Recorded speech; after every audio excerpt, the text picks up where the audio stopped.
He had a mild fever. He seemed to be doing very well otherwise. If we didn't have a thermometer, we wouldn't have known anything, but he had a slightly elevated temperature, and that remained through the night.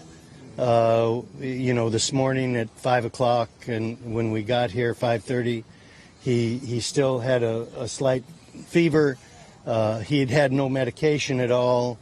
So we have drawn blood, and so we've taken blood samples, and we'll have the results. Part of the blood samples have come back, and part of the blood samples are pending.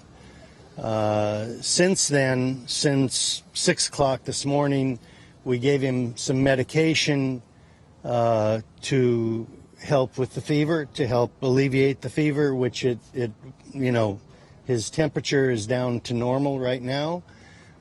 He's eating everything. He looks fine. You saw him with his head out.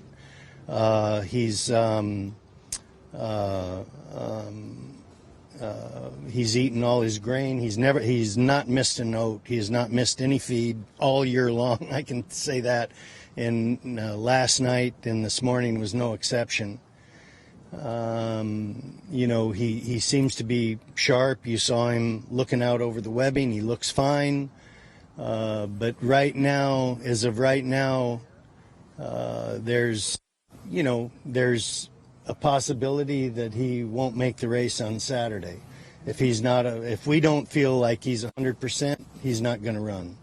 I'd like to give myself 10% wiggle room to monitor him for obviously the next 4 or 5 days, but until tomorrow, I think it's very important what happens throughout the day and over the night. And if his temperature remains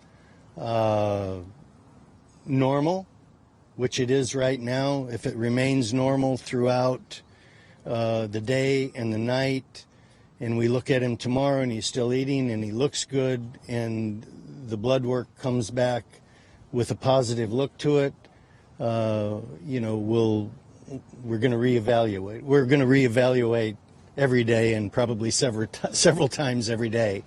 But right now, I just want everybody to know. With your wealth of experience through the years, Bill, is there anything that you could attribute this to, or is it's something that will never be known? This is the one thing that you can't control. It's just out of control.